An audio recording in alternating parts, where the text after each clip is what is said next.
A velha batia 3 vezes na parede, todas as noites. Quando ela morreu, alguém tentou bater também e algo horrível aconteceu. Olá a todos.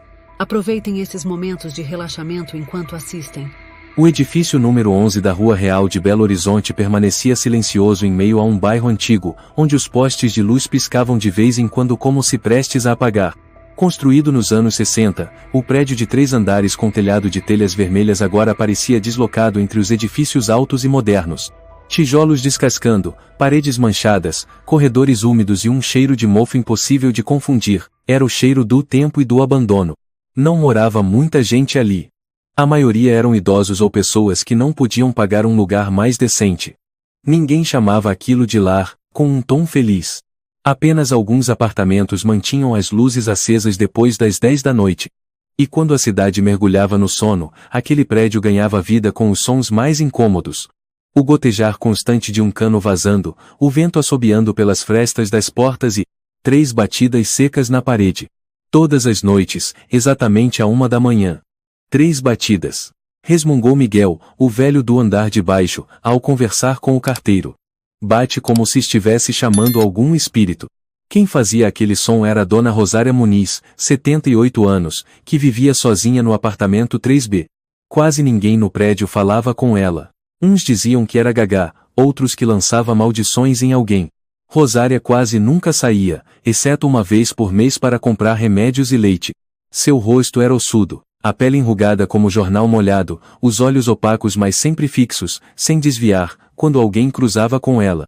Aquela mulher me olhou como se soubesse que eu fosse morrer hoje à noite, brincou Lúcia, a estudante que acabara de se mudar para o 1º andar, ao comentar com o namorado sobre a primeira vez que viu Rosária. Mas na voz dela havia uma hesitação difícil de esconder. Dona Rosária tinha o hábito de bater 3 vezes na parede todas as noites, exatamente à 1 da manhã. Nem um segundo de diferença. Mesmo nas noites de tempestade, com trovões rasgando o céu, ainda era possível ouvir o toque, toque, toque, vindo de seu apartamento. As crianças da vizinhança diziam que ela estava conversando com fantasmas. Uma delas chegou a contar que, se alguém batesse 3 vezes de volta, ela parava. Ninguém acreditava, mas também ninguém se atrevia a testar. Para todos, Rosária era uma fenda estranha que ninguém queria tocar. Solitária, excêntrica e assustadora. Até que numa noite fria e chuvosa no fim de novembro, um cheiro de morte começou a se espalhar pelo corredor. Pensei que fosse rato morto. Contou seu José, que morava no térreo. Mas depois... aquele cheiro. Era diferente. Algo mais doce, mais forte. Como carne estragada deixada ao sol. Foi o próprio seu José quem chamou a polícia. Ninguém via Rosária sair de casa havia quase uma semana. Pacotes de correspondência se acumulavam na porta. Quando os policiais chegaram e arrombaram a entrada, o apartamento 3B estava mergulhado na escuridão, apenas a luz fraca da cozinha piscava, prestes a apagar.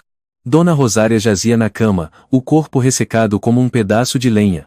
O cobertor a cobria inteira, mas uma das mãos ossudas ainda segurava firmemente um pequeno pedaço de papel. Nele, havia apenas 6 palavras rabiscadas com tinta azul. Não deixe ele sair de lá. O quarto não apresentava sinais de arrombamento. Sem sangue, sem ferimentos, sem nada fora do lugar. A perícia inicial concluiu, morte por insuficiência cardíaca. Velhice. Frio noturno e talvez a solidão, que corroeu silenciosamente seu coração até o último instante. Deve ter perdido o juízo. Comentou o jovem policial André ao sair do apartamento. Falava com fantasmas batendo na parede, e acabou com medo de alguma coisa que ela mesma inventou. Que pena. A notícia da morte de Rosária provocou reações diversas entre os moradores do prédio. Alguns ficaram em silêncio, em sinal de pesar. Outros respiraram aliviados. Pelo menos, não tem mais batidas à 1 da manhã. Disse Bárbara, a viúva do 2C. Como se tivesse sido libertada. Ninguém conseguia dormir com aquilo toda noite. O único que parecia realmente triste era seu João Alves, aposentado, ex-professor de filosofia. Morava ao lado de Rosária, e embora não fossem próximos, de vez em quando deixava pão fresco na porta dela. Ela não era louca como todo mundo pensa. Disse ele ao investigador. Tinha algo dentro dela que nunca contou a ninguém. Já ouvi ela sussurrar alguma coisa depois das batidas. Muito baixo, como se temesse que alguém escutasse. O inspetor-chefe Ernesto Guimarães olhou em volta no apartamento. As paredes cobertas de mofo, quadros antigos pendurados tortos. Uma foto em preto e branco sobre a mesa mostrava Rosária jovem, bonita e radiante, ao lado de um menino de uns 10 anos. É o filho dela? Perguntou Guimarães. Não sei. Ninguém nunca viu o filho dela. Dizem que teve, mas parece que desapareceu há muito tempo. Respondeu seu João. O velório de Rosária foi simples. Sem parentes, sem ninguém para reclamar o corpo. A prefeitura se encarregou do enterro no cemitério público, com a presença apenas de seu João e um agente de saúde. O vento soprava forte, o céu estava cinzento, como se a própria Belo Horizonte se despedisse dela. Uma semana depois, o apartamento 3B foi lacrado e colocado novamente para alugar no sistema municipal. O preço era surpreendentemente baixo. Diziam que alguém já havia alugado um casal jovem vindo de São Paulo. Esta cidade sempre tem lugar para quem não teme a escuridão, comentou seu João, em tom calmo, ao ouvir que alguém novo havia se mudado para o apartamento da mulher que batia 3 vezes toda noite. Naquela noite, chovia como se o céu estivesse desabando. O vento chicoteava o velho edifício, fazendo as janelas tremerem. E quando o relógio marcou exatamente 1 da manhã, os moradores que ainda estavam acordados respiraram aliviados, certos de que não ouviriam mais aquelas batidas assustadoras. No entanto, seu João ainda estava acordado. Ele não conseguia dormir. E naquele silêncio absoluto ele se concentrou. Nenhuma batida. Mas também não havia paz. O apartamento 3B continuava escuro. Mas algumas pessoas, ninguém sabe exatamente quem, mais tarde juraram ter visto a luz da cozinha piscar como antes. E a janela, embora trancada, vibrava levemente como se alguém, lá de dentro, estivesse batendo. O apartamento 3B não ficou vazio por muito tempo. Menos de 2 semanas após a morte de Rosária, ele já tinha novos moradores. Um casal jovem de São Paulo, Daniel Moreira e sua esposa, Júlia Cordeiro, alugaram através de um serviço imobiliário de baixo custo, sem saber nada sobre o passado do local, ou melhor, sem se importar. Foi só uma velha que morreu de parada cardíaca, deu de ombros Daniel quando seu João os alertou a reconsiderar. Não tem mistério nenhum, seu João. Gente morta não bate na parede. Disse Júlia com um leve sorriso. A gente tá cansado dessas histórias de fantasmas, mais do que o senhor imagina. Daniel era fotógrafo freelancer, e Júlia trabalhava remotamente para uma empresa de comunicação. Os dois adoravam explorar lugares com um ar retrô. Para eles, aquele apartamento antigo era uma pechincha. Barato, bem localizado e com aquele toque europeu dos anos 60 que Júlia tanto amava. No primeiro dia de mudança, passaram até tarde limpando tudo. Júlia notou algumas manchas acinzentadas na parede do quarto, encostada com o apartamento 3. Bem antigo mesmo, murmurou ela, tentando limpar com um pano, mas acabou espalhando a mancha como se fosse sangue absorvido por papel. Mofo? Acho melhor chamar um profissional para ver isso. Daniel estava tirando as velhas cortinas. Eu gosto desse lugar. Tem um clima artístico. Pensa bem, vai ver, a gente ainda consegue fazer um ensaio fotográfico cheio de mistério aqui. Júlia lançou um olhar para o marido. Chega. Não começa com essas coisas que dão arrepios. Naquela noite, enquanto jantavam pela primeira vez no meio das caixas ainda fechadas, Daniel ligou o rádio numa estação local antiga, que só tocava boleros cheios de chiados, como se viessem de uma década esquecida por todos. Sabia que, disse Júlia, o vizinho de baixo contou que a dona Rosária batia 3 vezes na parede toda noite. Chamando o espírito? Daniel fez uma careta e deu risada. Ou se comunicando com alienígenas. É sério. Um senhor chamado Miguel contou. Sempre à 1 da manhã. 3 batidas, certinho. Daniel apoiou o queixo na mão. E se a gente tentar? Tentar o quê? Esperar dar 1 hora. E bater 3 vezes. Vai que algum fantasma responde. Daniel. Júlia suspirou, mas ele já estava rindo alto, enchendo sua taça de vinho. Às 12h58, o apartamento estava em completo silêncio. Lá fora, uma garoa fina caía sem parar, e o vento soprava pelas frestas das janelas antigas, fazendo os vidros vibrarem levemente. A luz da cozinha piscava, como sempre, à espera de um eletricista que ainda não viera. Daniel piscou para a esposa. Já são 1 hora. Se prepara, hein? Ele se inclinou e bateu com o punho 3 vezes na parede do quarto. Toque, toque, toque. Silêncio. Júlia prendeu a respiração. Daniel ergueu a sobrancelha e se virou para ela. Viu só? Não tem. Toque. Toque. Toque.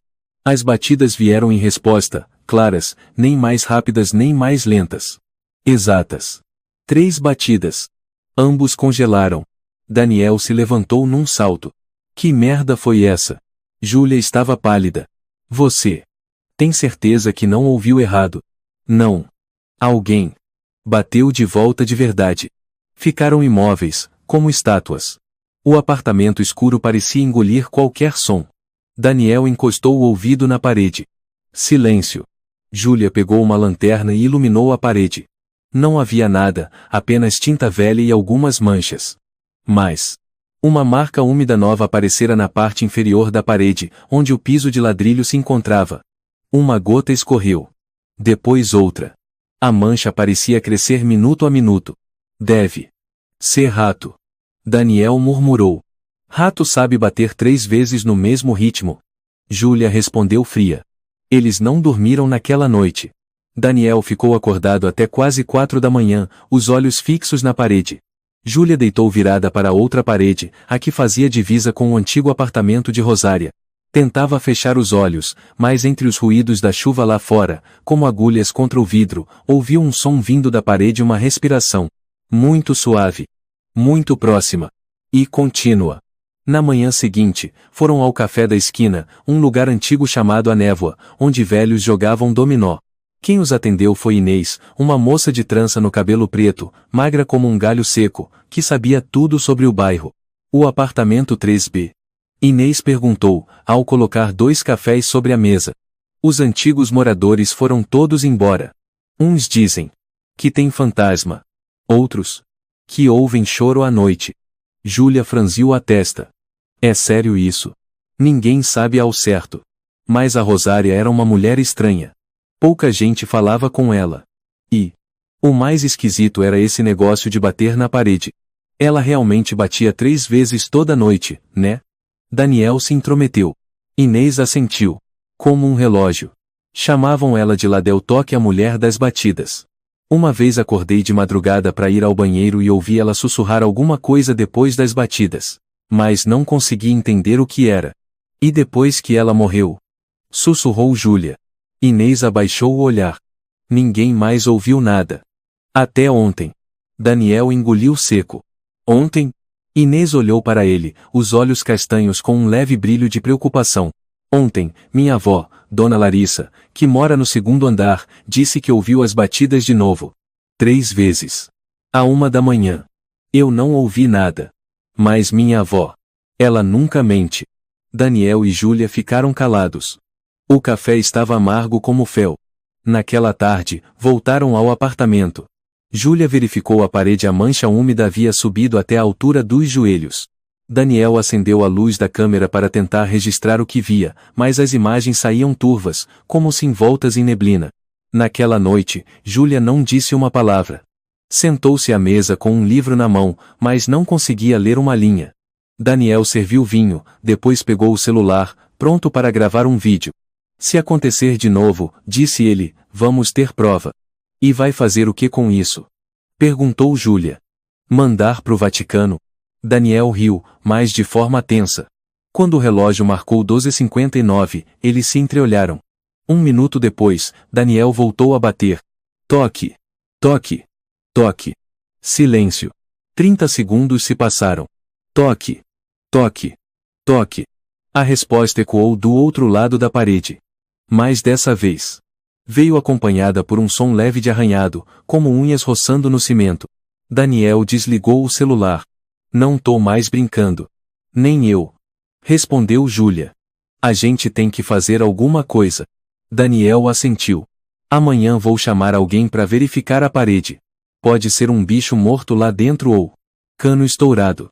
Deve ter uma explicação. Tem que ter. Mas ao se deitarem, Júlia não conseguia dormir.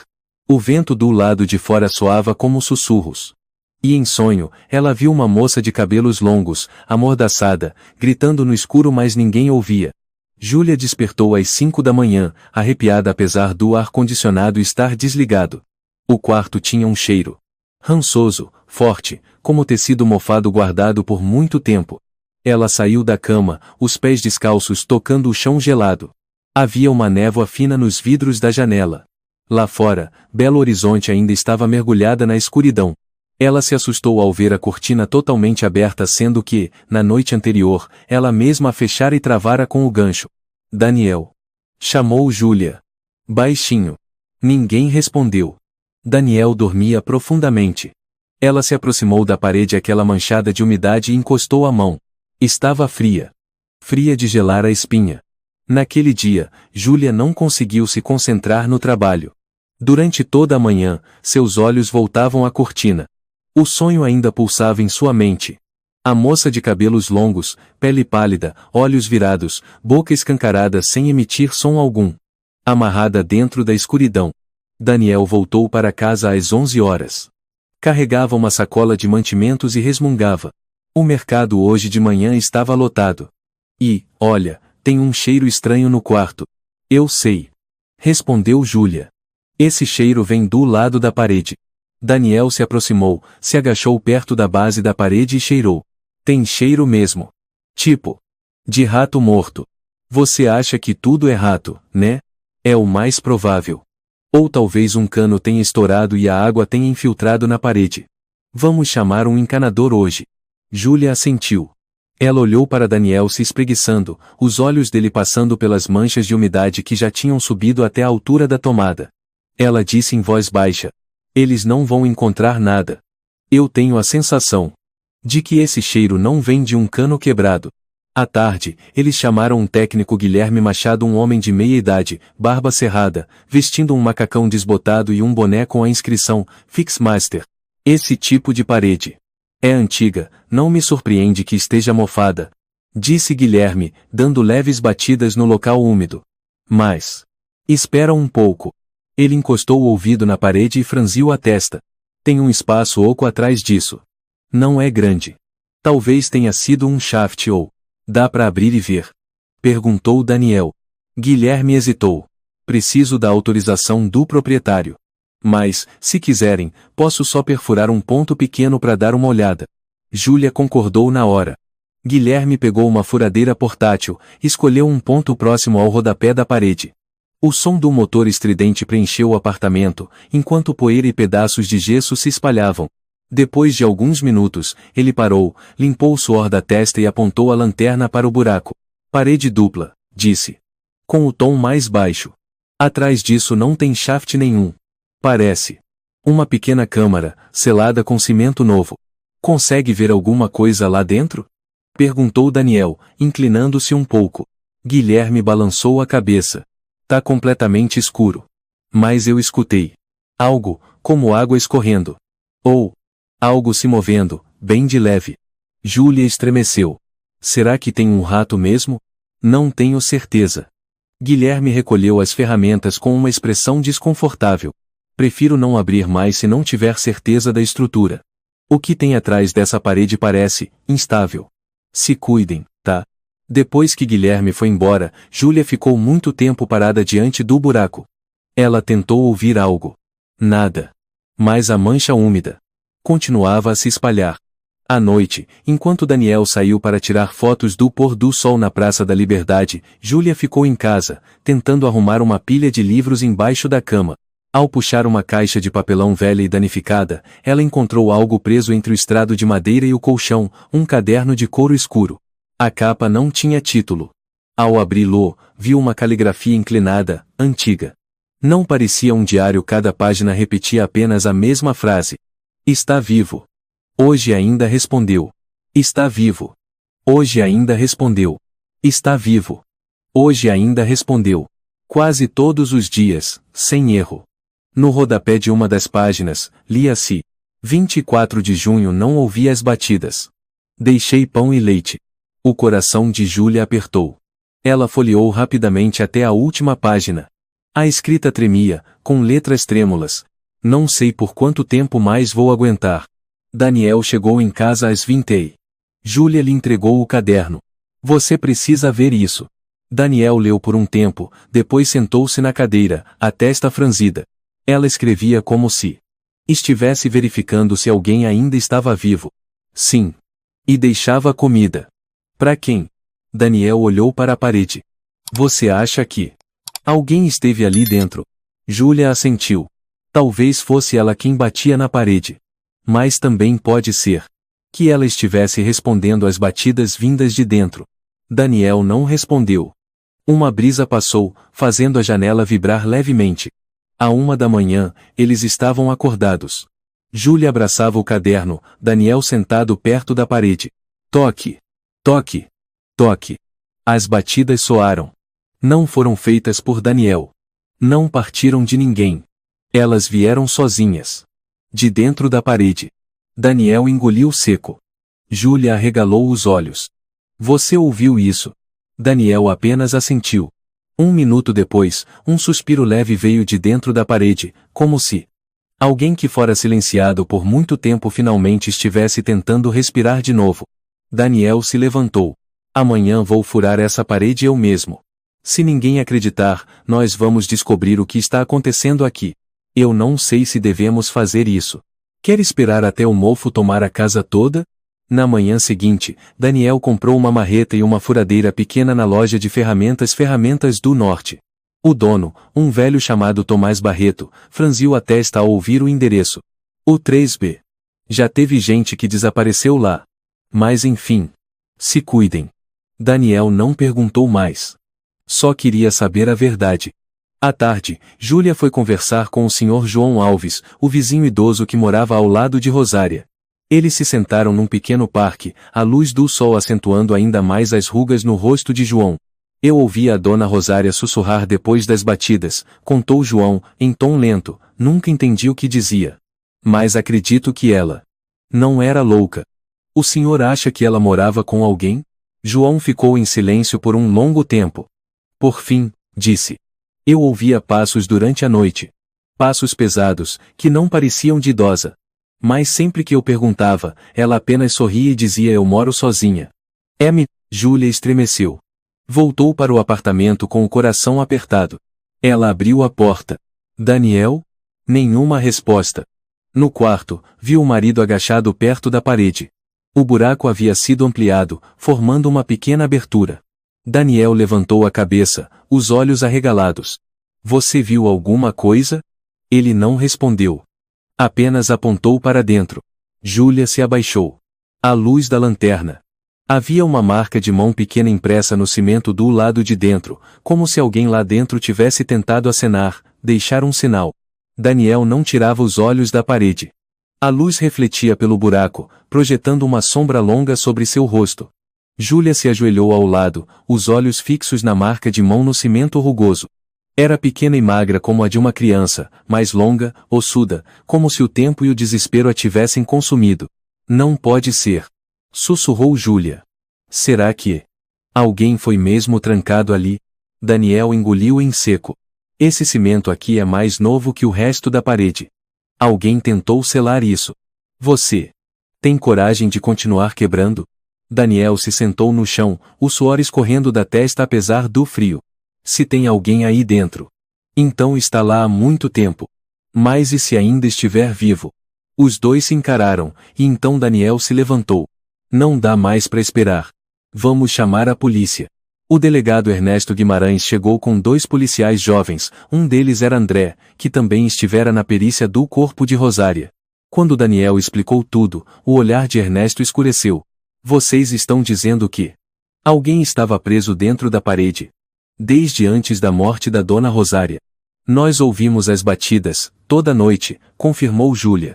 E ontem à noite, ele encontrou uma marca de mão. Aqui. Daniel iluminou com a lanterna para que todos vissem. André se abaixou e tocou na marca. Estremeceu. Não é marca de rato, chefe. Isso é humano. Bem pequena. E antiga. Ernesto franziu a testa. Não há registro de desaparecimento ligado a esse apartamento nos últimos 3 anos.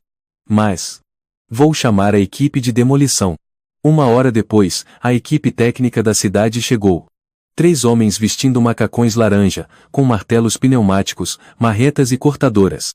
Eles isolaram a área ao redor da parede e instalaram refletores de alta potência. Daniel e Júlia ficaram perto da porta. Seu João Alves também subiu, autorizado a observar do corredor. Murmurou. Eu sempre desconfiei que tinha algo errado. A dona Rosária nunca ligava à TV. Mas eu ouvia vozes. Conversas à noite. Como se ela estivesse respondendo a alguém. Um dos operários deu leves batidas no cimento. Oco. Tem algo atrás. O som das ferramentas ecoou alto, como marteladas na cabeça. Pedaços da parede começaram a cair, revelando uma estrutura de tijolos antigos, vermelhos, rústicos, como se fossem de décadas atrás. A poeira subiu densa no ar. Abre mais um pouco. Gritou o chefe da equipe. Outro trabalhador usou uma alavanca para remover os tijolos, um por um. Quando o último caiu, abriu-se um espaço escuro, uma câmara estreita como um caixão em pé, completamente mergulhada na escuridão. Um jato de ar frio escapou. Todos ficaram paralisados. Um cheiro forte e metálico se espalhou, não exatamente de cadáver, mas o odor cru de carne viva. Esquecida. Ernesto ergueu a lanterna e iluminou o interior. Um grito rompeu o silêncio. Uma jovem, de cabelos longos, magra a ponto de parecer só pele e osso, estava encolhida no fundo do espaço, os olhos arregalados, o olhar vazio como o de uma boneca quebrada. O rosto coberto de poeira e sangue seco, a mão esquerda apoiada na parede. Batendo 3 vezes, com leveza de pena. Toque! Toque! Toque! Júlia tapou a boca, as lágrimas escorreram. Daniel recuou, o rosto branco como cal. Ernesto soltou um palavrão com a voz rouca. Santa Mãe de Deus! A garota virou lentamente a cabeça na direção da luz. Piscaram seus olhos uma vez. Ela não gritou, não reagiu com pânico. Apenas olhou. Como se todos ali fossem fantasmas. Ela tá viva. Murmurou André, desesperado. Chama uma ambulância. Agora. Foi necessário ampliar ainda mais a abertura para retirá-la. Ela não resistiu, mas também não disse nada. Ficou imóvel, como se o mundo fora dali fosse apenas um sonho distante que ela havia esquecido. Quando a maca foi empurrada, Júlia correu ao lado, segurou a mão da garota. Qual é o seu nome? Você consegue me ouvir? A jovem apenas olhou para ela, olhos negros como poço fundo, e murmurou algo incompreensível. O médico tentou aplicar soro, medir sinais vitais, mas o pulso era tão fraco que quase não foi detectado. Daniel ficou parado, em silêncio. Ela ficou lá por quanto tempo? E por que ninguém soube? Ernesto ordenou que a polícia isolasse a cena. Quero que mantenham todos afastados.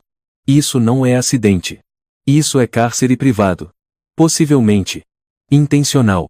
A dona Rosária. A voz de Júlia embargou. Ela sabia. Ela alimentava essa garota. Manteve ela viva. Mas não teve coragem de libertá-la. Vamos investigar a fundo. Disse Ernesto, sério. Vou revisar todos os arquivos, identificar a vítima. Por enquanto, voltem para casa. Ela precisa de silêncio. A notícia se espalhou como fogo. A garota que sobreviveu ao muro era a manchete dos jornais locais online. Júlia não conseguiu dormir a noite inteira. Daniel ficou à mesa, assistindo repetidamente ao vídeo que gravara. A imagem tremia, era embaçada, mas o som era claro. 3 batidas vindas da escuridão. Na manhã seguinte, receberam uma ligação da polícia. A garota se chamava Clara Ferreira, 23 anos, desaparecida há 3 anos. Estudava artes plásticas e havia se mudado para Belo Horizonte para morar sozinha. O caso havia esfriado sem pistas até agora. Ela morava na cidade, explicou Ernesto ao reencontrá-los na delegacia. Desapareceu do nada. Ninguém viu onde foi pela última vez. Achamos que tivesse fugido por vontade própria. Ninguém investigou este apartamento? Perguntou Júlia. Ninguém sabia da ligação. Rosária nunca declarou ter inquilina. Todos os documentos estavam só no nome dela. Então, onde Clara esteve durante esses 3 anos? Ernesto os encarou por longos segundos. Acreditamos que a própria Rosária manteve Clara viva. Mas por que a trancou ou quem fez isso ainda é um mistério. Daniel desabou numa cadeira. E se Rosária não foi a carcereira? Mas a salvadora? Naquela noite, o apartamento 3B estava em silêncio. Júlia caminhava devagar pelo quarto, os dedos passando suavemente pela parede que um dia estivera selada. Agora, Era um vazio exposto, frio como uma tumba aberta. Ela sentou-se, abraçando um travesseiro, e murmurou: se eu tivesse passado 3 anos ali, teria enlouquecido. Daniel se aproximou e sentou-se ao lado dela. Mas ela não enlouqueceu. Ela respondeu. Ela esperou. E Rosária continuou a bater, toda a noite, dizendo: você ainda está viva. Os dois ficaram em silêncio. Lá fora, a chuva recomeçava. Clara Ferreira foi levada ao Hospital Universitário de Belo Horizonte em estado grave de desnutrição. Os médicos a descreveram como um espectro vivo. Pele e osso, os índices nutricionais em alerta máximo, unhas quebradiças. Mas o que mais preocupava era seu estado mental. Clara não falava, não reagia a conversas, não chorava, não demonstrava raiva, apenas fixava o olhar no vazio e batia 3 vezes em qualquer superfície próxima. Toque, toque, toque. Como uma respiração. Como um pedido de socorro. Como o último fio que aprendia a existência. A chefe do setor, doutora Estela Vasconcelos, foi a primeira a notar algo estranho. Ela bate 3 vezes. Com regularidade mecânica. Sem força, sem pressa. Como se fosse um voto. Ernesto ligou pessoalmente para a família de Clara. A mãe, Teresa Duarte, chorou até perder a voz ao telefone. Eu pensei que minha filha tivesse morrido. 3 anos. Todos os dias eu esperava por um corpo, uma ligação do necrotério, um sonho avisando a morte. E agora o senhor diz que ela está viva? Ela está viva, respondeu Ernesto. Mas não podemos garantir que esteja inteira. Naquela tarde, Júlia foi ao hospital com Daniel, levando um pequeno buquê de flores brancas. Eles puderam ver Clara por uma janela da ala de isolamento. Ela não parece uma sobrevivente. Sussurrou Júlia. Parece alguém que saiu de um pesadelo sem fim. Clara estava encolhida na cama, os joelhos junto ao peito, as bochechas fundas. O olhar continuava vazio. Mas quando o enfermeiro entrou para trocar o soro, Clara bateu levemente na lateral da cama. Toque, toque, toque. O enfermeiro, um homem de meia idade chamado Paulo Ramos, parou por um segundo e sorriu de canto. Não sei o que ela está tentando dizer, mas acho que é algum tipo de código. Daniel murmurou. Não é código. É sobrevivência. Enquanto Clara era mantida sob observação intensiva, a polícia iniciou uma investigação mais profunda. Ernesto solicitou a revisão completa de todos os registros ligados a Rosária Muniz. Uma informação inesperada surgiu. Rosária tinha um filho chamado Antônio Muniz, nascido em 1974, que havia trabalhado como enfermeiro no Hospital Psiquiátrico Santa Cecília, em Teresina. Ele foi demitido em 2016 após um incidente grave. Antônio foi acusado de matar um colega usando um tubo de ventilação, durante um turno noturno. Foi declarado mentalmente instável, informou o investigador responsável pelos arquivos. Antônio foi internado compulsoriamente. Mais 1 ano depois, ele desapareceu. O hospital registrou que ele saiu durante uma noite de março de 2017. Nunca mais foi encontrado. Ernesto franziu a testa. Será que ele voltou para Belo Horizonte? Escondeu-se na casa da mãe? O jovem policial André contestou. Ninguém jamais viu um homem morando com Rosária. Todos os vizinhos dizem que ela vivia sozinha há anos. Então onde ele estava? Se ninguém entrava ou saía, como Clara foi trancada ali? André hesitou por um momento, depois disse. Existe uma possibilidade. Ernesto encarou. Fala. As câmeras antigas do prédio. O sistema foi desativado em 2020. Mas posso tentar recuperar os dados antigos, se ainda estiverem salvos. Ernesto assentiu. Faça isso. Quero saber quem entrou ou saiu do 3B nos últimos 3 anos. 2 dias depois, André trouxe os resultados. Um trecho de vídeo datado de agosto de 2022, gravado à meia-noite, a imagem em preto e branco era borrada. Um homem de cabelos compridos, postura encurvada, usando um casaco pesado e um boné que cobria o rosto, entrou pela porta principal do edifício, subiu até o 3º andar. E desapareceu do enquadramento. Apareceu 3 vezes em 6 meses, disse André. A última foi em dezembro do ano passado. Ernesto tamborilou os dedos na mesa. Agora eu tenho certeza. Antônio voltou. Ficou escondido no apartamento. Trancou Clara. Rosária sabia, mas se calou por medo. Júlia, ao ser informada, ficou em silêncio. Ela Foi forçada a viver assim. Tentava manter Clara viva, sem levantar suspeitas. Daniel acrescentou. E todas as noites, ao ouvir as batidas, ela batia de volta, como se dissesse, ainda estou aqui. Você ainda está viva. Naquela noite, Júlia não conseguiu dormir. Sentou-se à mesa de jantar, abriu novamente o caderno de Rosária. Leu página por página, linha por linha. Ainda viva. Hoje. Respondeu. Ouvi respiração. Leve. Mas ouvi. Antônio disse que sonhou que a menina queria fugir. Não podemos deixá-la fugir. Tenho medo dele. Mas tenho mais medo de que ela morra. Daniel aproximou-se, disse com voz suave. Ela não era a mulher que batia para chamar fantasmas. Ela batia para manter uma vida. Júlia começou a chorar. E a gente achava que ela era só uma velha esquisita. Na manhã seguinte, seu João bateu à porta do 3B. Suas mãos tremiam ao segurar um envelope antigo. Encontrei isso, disse ele. Num compartimento de um armário velho que a dona Rosária me pediu para guardar quando ela mandou consertar a parte elétrica. Eu esqueci. Só lembrei agora. Daniel abriu o envelope. Dentro havia uma carta manuscrita, a caligrafia trêmula de Rosária.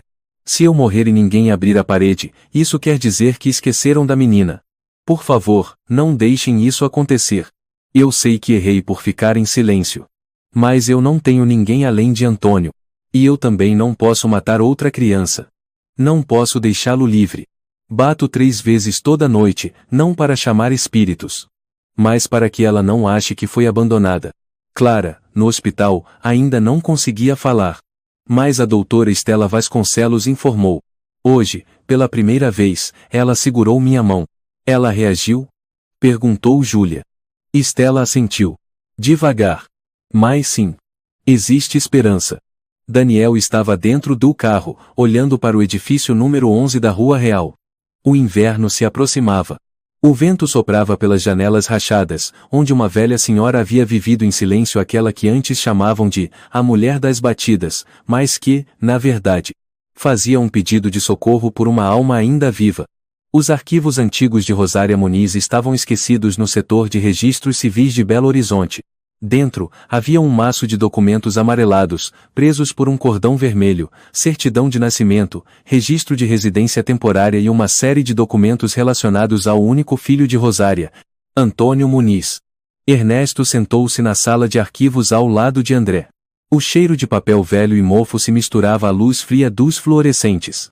Ernesto colocou os óculos e forrava as páginas lentamente, quase com reverência. Antônio. Nasceu em 1974, como já sabíamos. Estudou enfermagem em Vitória, formou-se em 1997. Trabalhou como enfermeiro em Teresina a partir do ano 2000, leu Ernesto. Mas em 2016. Tudo desmoronou. André examinou o relatório hospitalar anexado ao dossiê. Ele esfaqueou outro enfermeiro com um tubo metálico de respiração, durante o turno da noite. A vítima morreu antes que a ambulância chegasse.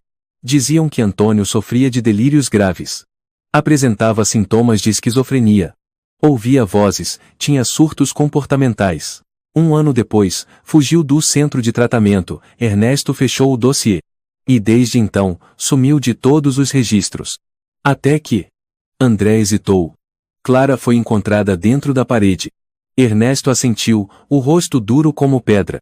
Quero saber exatamente quando Antônio voltou para Belo Horizonte. E quem o acobertou? No apartamento 3B, Júlia continuava revirando os armários da cozinha. Encontrou uma caixinha de madeira escondida atrás de um painel fino acima da pia. Dentro, havia um frasco de remédio, o rótulo já apagado, mas ainda legível. Olanzapina 10 mg, um antipsicótico potente, usado para tratar esquizofrenia. Daniel se abaixou para olhar. O frasco ainda tem comprimidos. Com certeza. Antônio esteve aqui. Júlia segurou o vidro com 2 dedos, franzindo a testa. Tem digitais masculinas na tampa. Se a polícia analisar, vão encontrar. Tenho certeza de que Rosária mantinha esse remédio para obrigar Antônio a tomar, ou, para contê-lo durante uma crise. Daniel soltou o ar devagar. E durante todo esse tempo, ele viveu nas sombras, nesta mesma casa. Dividindo o mesmo espaço com a mãe. E com uma garota presa dentro da parede. Júlia estremeceu. Não consigo entender Rosária. Ela foi vítima, mas também cúmplice. Não. Daniel balançou a cabeça. Ela foi prisioneira.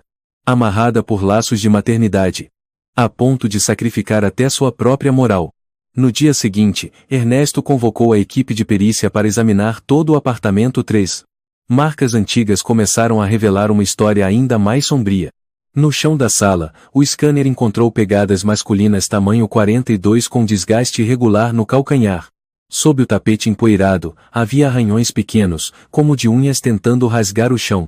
Clara já chegou a ser solta? Perguntou Júlia ao ouvir o relatório. Ernesto assentiu. Talvez ele a deixasse sair quando Rosária saía. Ou simplesmente para assustá-la, e depois a trancar de novo. Daniel estremeceu. Um jogo psicológico que durou 3 anos. No canto da cozinha, a equipe de perícia encontrou uma fotografia antiga parcialmente queimada. Rosária mais jovem, com o cabelo preso com cuidado, estava ao lado de um Antônio jovem, com os 2 braços agarrados firmemente ao pescoço da mãe, como se nunca quisesse soltá-la. Na parte ainda legível do verso, lia-se: Meu filho. Sempre será meu. Naquela tarde, Ernesto recebeu uma ligação de Teresina.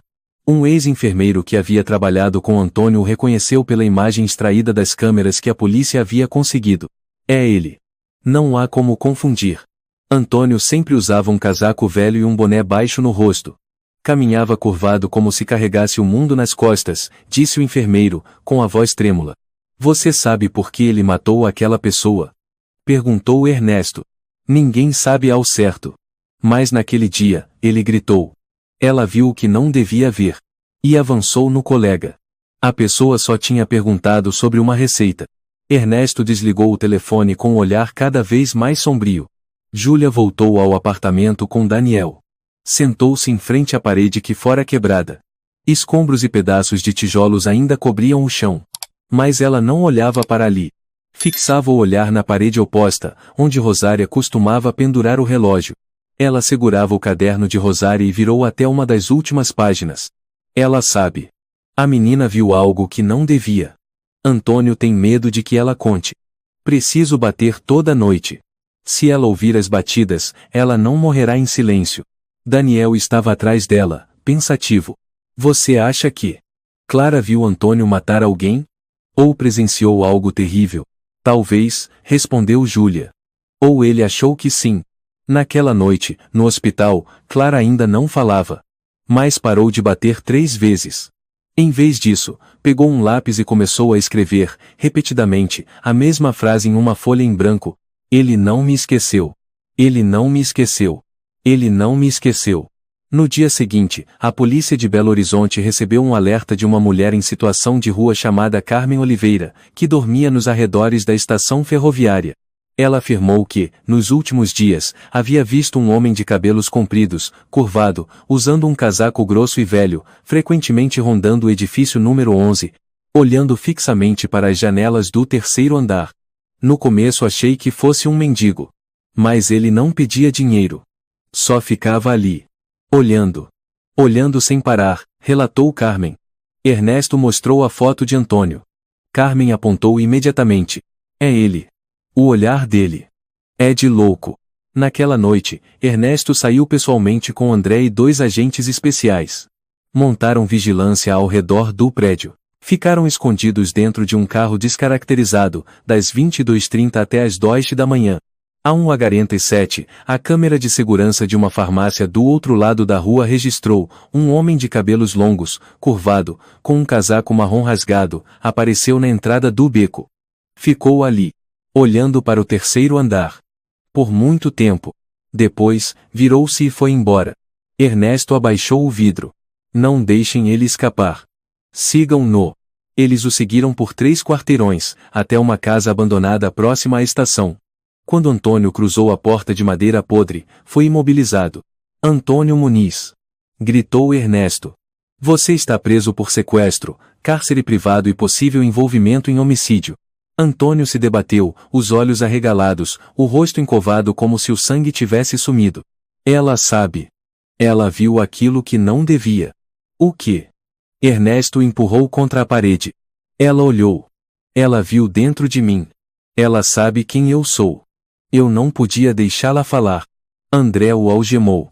Antônio começou a rir um riso quebradiço, metálico. Vocês não entendem. Minha mãe também não entendia. Mas ela nunca me traiu. Ela sabia quem eu era. Ela era meu sangue. No hospital, Clara olhava pela janela. Já não tremia.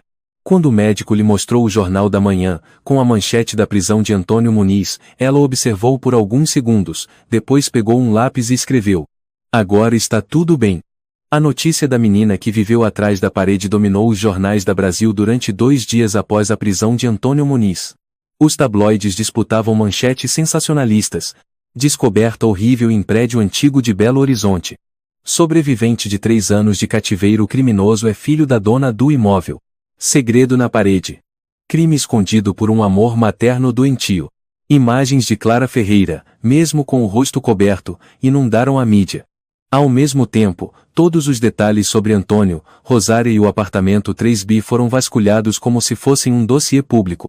Os moradores de Belo Horizonte entraram em pânico. Conselhos comunitários exigiram inspeções em todos os prédios antigos. Alguns contrataram advogados pedindo à prefeitura a demolição do edifício número 11 da Rua Real, onde diziam estar memórias mortais escondidas. No dia seguinte à prisão, surgiu uma nova gravação da farmácia Nossa Senhora dos Anjos, a menos de 300 metros do prédio. O vídeo mostrava Antônio parado por mais de 20 minutos debaixo da chuva, encarando a janela do 3B. Sem piscar. Sem se mover. O casaco marrom coberto de lama, os cabelos molhados grudados na testa. Parece que ele estava chamando alguém com os olhos, murmurou Júlia, vendo o vídeo com Daniel. Chamando. Ou esperando. Respondeu Daniel em voz baixa. Esperando por algo que ele acreditava ainda estar lá. Rosária morreu. Clara escapou. Mas, na cabeça dele, elas nunca foram embora. Na delegacia, Antônio foi colocado em cela isolada. Psicólogos foram chamados para avaliá-lo. Um deles era o Dr. Fernando Cavalcante, especialista em transtornos delirantes graves em São Paulo. Após uma sessão de observação, escreveu em seu relatório: Antônio demonstra delírios de teor religioso extremo, obcecado com verdades ocultas e um papel de protetor contra o mal. Ele não se vê como criminoso. Acredita que manter Clara presa foi uma forma de salvar a humanidade de algo que ela viu. Vê sua mãe como única aliada. Quando fala de Rosária, seus olhos se suavizam, chega a chorar. Mas ao mesmo tempo, ameaça matar qualquer um que traia a sua mãe. No primeiro interrogatório oficial, Ernesto sentou-se de frente para Antônio numa sala escura, com apenas uma mesa de metal entre eles. Ele não come, não dorme, não reage, relatou o policial que guardava a sala. Só murmura coisas a noite inteira. Antônio ergueu os olhos quando Ernesto se sentou.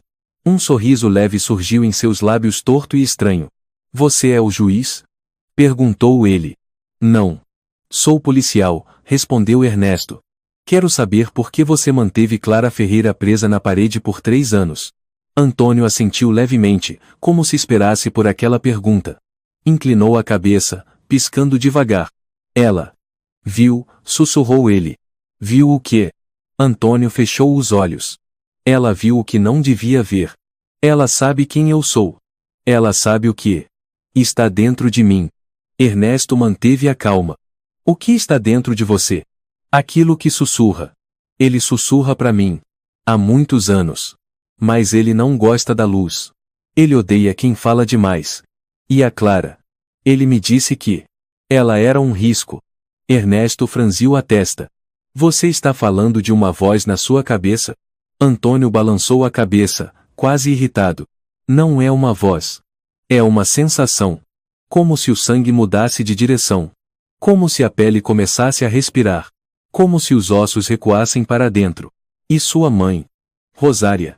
Ela sabia do que estava acontecendo. O olhar de Antônio suavizou. Ele encarou o vazio. Minha mãe.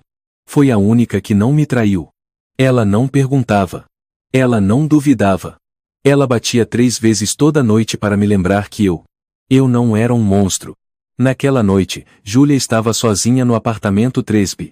Daniel tinha saído. O cômodo estava silencioso como o fundo de um poço. A luz do corredor se infiltrava suavemente, projetando uma faixa amarelada sobre o chão de ladrilhos antigos. Ela tocou a parede onde Clara havia sido mantida. Sem saber por quê, percebeu que as manchas de mofo haviam começado a desaparecer. Como se a verdade, ao vir à tona, expulsasse também a morte. De repente, ouviu-se uma batida na porta. Júlia se assustou. Abriu, era o Sr. João Alves. Você não devia ficar aqui sozinha, disse ele em voz baixa. Esta noite.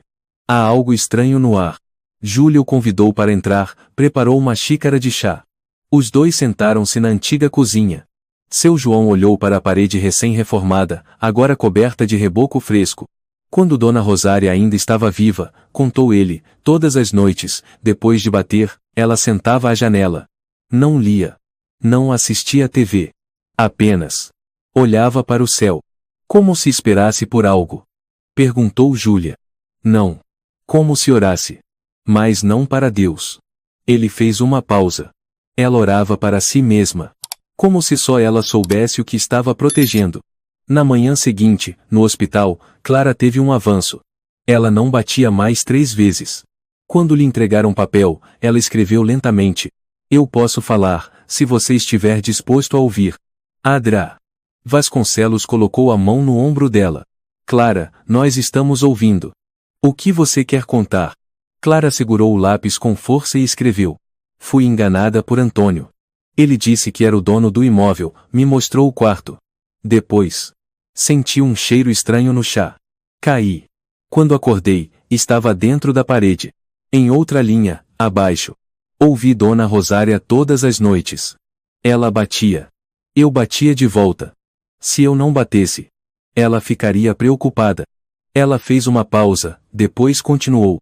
Ela deixava pão e leite por uma fresta. Sempre sussurrava. Aguenta firme. Você não foi esquecida. As lágrimas escorreram pelo rosto de Clara. Pela primeira vez em 3 anos, ela chorou. Antônio foi declarado inimputável, incapaz de responder criminalmente pelos seus atos, e transferido para o Centro de Custódia e Tratamento Psiquiátrico Forense de Sorocaba, destinado a criminosos com distúrbios mentais graves. No dia da transferência, o céu estava cinzento, o vento cortante. Ele foi escoltado num carro blindado. Ao entrar no veículo, virou-se, olhando para Belo Horizonte, onde o telhado vermelho do edifício número 11 mal podia ser visto sob a chuva fina. Sussurrou, baixo demais para ser entendido. Ela ainda está lá. Ela não vai morrer. Eu sei. Eu sou a porta. Naquela noite, Júlia ficou sozinha na cozinha, observando a lâmpada do teto piscar. Lá fora, a chuva caía constante. O prédio ainda era antigo, ainda silencioso, mas diferente. Não havia mais batidas. Não havia mais mofo. Não havia mais cheiro de morte. Mas antes de apagar a luz, Júlia se aproximou da parede e repousou a mão sobre ela, como uma despedida. No silêncio, algo parecia ter recuado para as sombras. 2 meses após a prisão de Antônio Muniz, o inverno havia deixado Belo Horizonte, dando lugar a raios de sol tímidos que passavam pelas frestas dos telhados antigos do edifício número 11. As manchas de mofo da parede do 3B não estavam mais lá. O apartamento havia sido reformado. O cimento novo era liso, sem marcas do que ali acontecera, mas os que viveram dentro dele jamais esqueceriam. Clara Ferreira ainda estava em tratamento no Centro de Reabilitação Psicológica Santa Isabel, nos arredores de Blumenau. Um lugar rodeado de árvores, tranquilo a ponto dos pardais pousarem no parapeito das janelas. Júlia a visitava toda semana. Naquela manhã, levou uma caixa de biscoitos e um caderno em branco. Bateu suavemente na porta do quarto 26, como já era costume. Bom dia, Clara, disse ao entrar. Clara estava sentada à janela, a luz do sol iluminando seus cabelos agora curtos, num tom castanho claro dourado. Não havia mais selvageria em seu olhar, nem vazio. Agora, Clara começava a voltar. Trouxe biscoitos? Perguntou ela suavemente, a voz ainda rouca, mas firme. Júlia sorriu, sentando-se à frente dela. Biscoitos, papel e caneta. Quer desenhar hoje? Clara assentiu. Pegou o lápis, mas não desenhou de imediato. Olhou para Júlia por um instante e perguntou. As pessoas ainda perguntam por mim? Sim. Mas recusei todos os jornalistas. Você não é manchete para tabloide nenhum. Clara baixou os olhos, a voz diminuindo.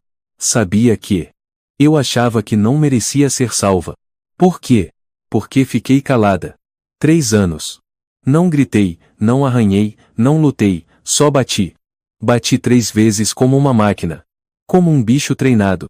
Júlia ficou em silêncio. Tocou na mão de Clara com leveza, sem assustá-la. Você sobreviveu. E nunca desistiu. Foi por causa das batidas que Rosária sabia que você ainda estava viva. Foi porque você esperou, que ela também esperou. Não subestime isso. Clara olhou para fora da janela. Um pardal havia pousado no batente de madeira, inclinando a cabeça. Ela foi a única que nunca me abandonou. Naquela noite, Júlia e Daniel jantaram no velho café à névoa, onde Inês ainda trabalhava como atendente. Uma nova ilustração adornava a parede, um desenho em preto e branco do edifício número 11, com a lâmpada fraca e a janela do terceiro andar entreaberta. De quem é esse desenho? Perguntou Daniel, apontando. Inês sorriu. Da Clara. Ela mandou depois da primeira sessão de terapia em grupo. Júlia sorriu de volta. Ela voltou a desenhar. E muito bem. Disse Inês. Inclusive, um dos psicólogos perguntou se ela gostaria de dar aulas. Daniel se surpreendeu. Então, ela quer continuar em Belo Horizonte? Júlia assentiu. Ela disse que o único lugar onde deveria permanecer é o lugar que a engoliu. Porque só ali ela pode se entender.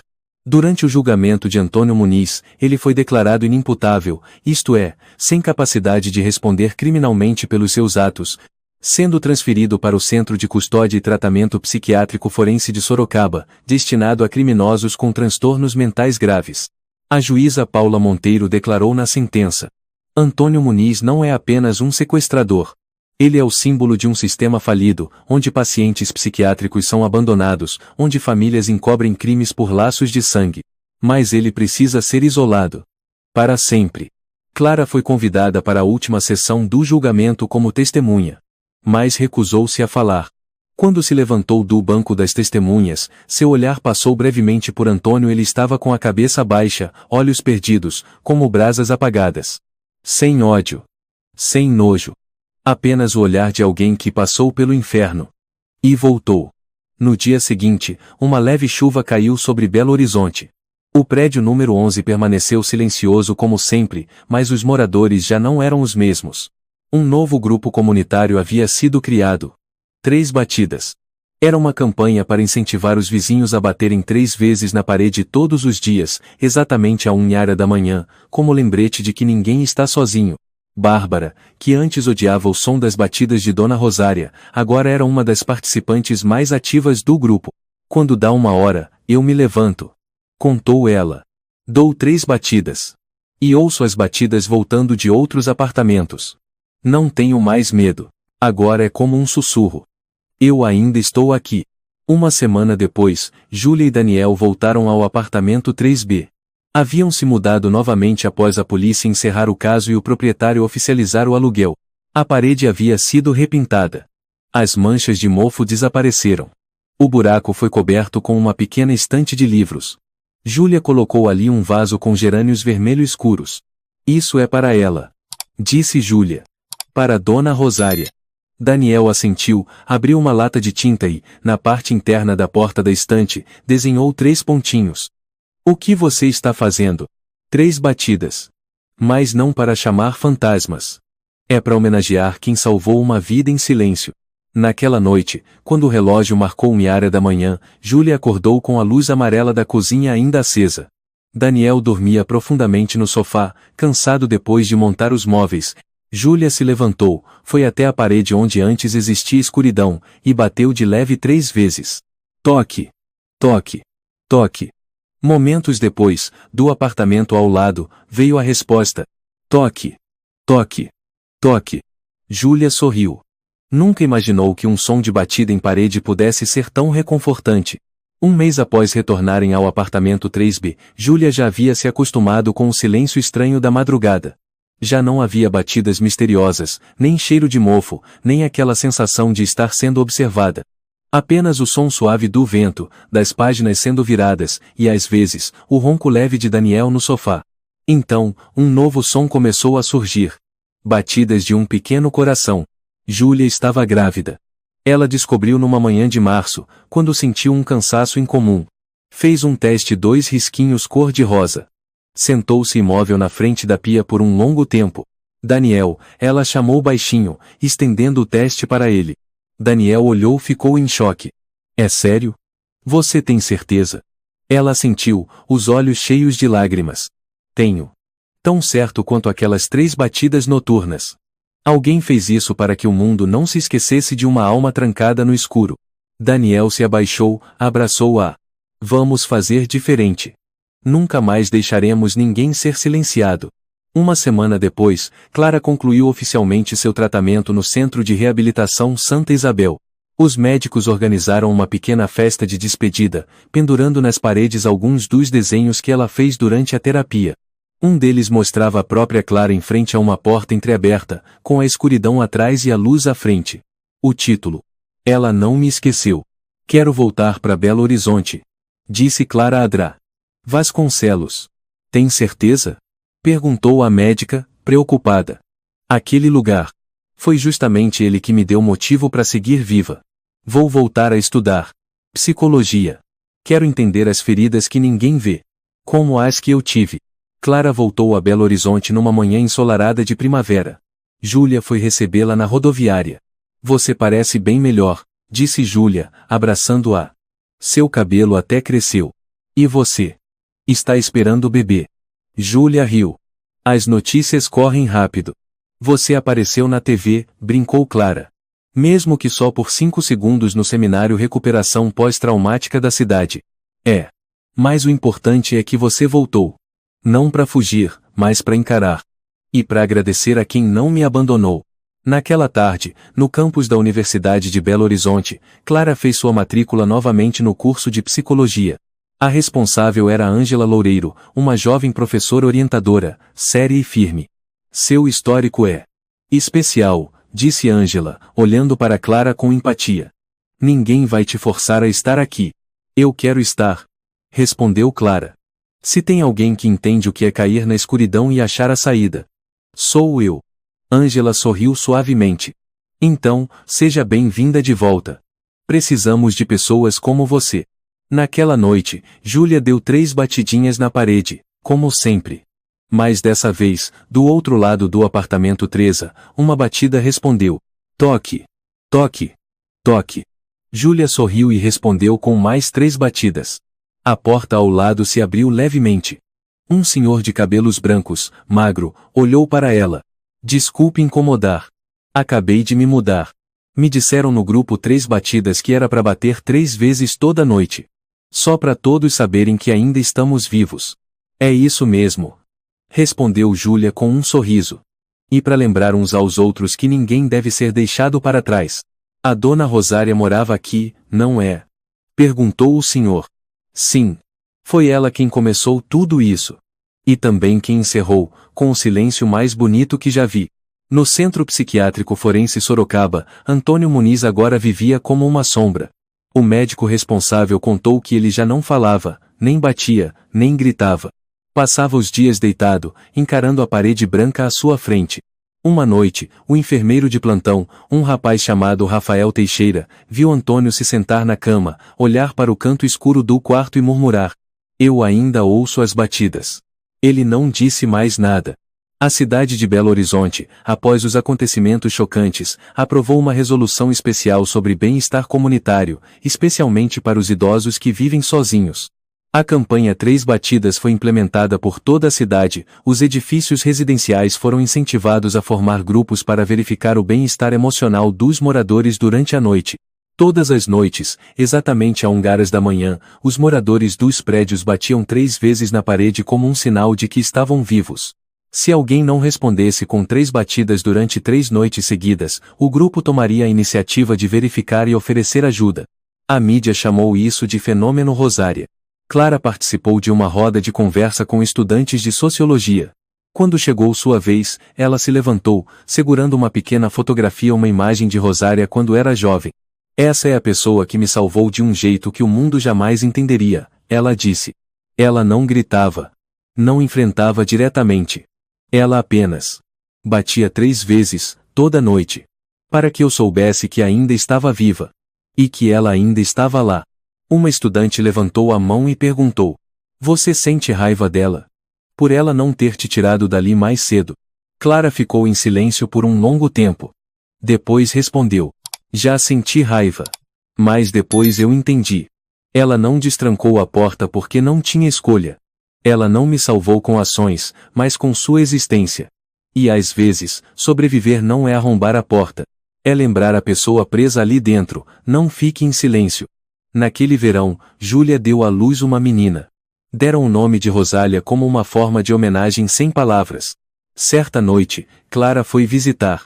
Ela pegou a pequena Rosália no colo, colocou uma das mãozinhas da bebê na parede e sussurrou: Você sabia, querida, que houve uma pessoa que batia na parede para manter outra pessoa viva? Agora é a nossa vez de bater, porque neste mundo há coisas que precisam ser ouvidas. Daniel estava ao lado, com o braço ao redor dos ombros da esposa, olhando a filha dormir tranquila. Essa noite, ele disse: A gente vai bater 3 vezes. Não para saber se alguém ainda está vivo, mas para agradecer por estarmos vivos. E assim foi. Quando a noite caiu, o prédio inteiro estava em silêncio, envolto na brisa fresca do verão. O relógio marcou exatamente 1 niaga. Toque. Toque. Toque. As batidas soaram do apartamento 3B. Toque. Toque. Toque. Vieram respostas do 3A. Depois do 3. Depois do andar de baixo. Depois do corredor.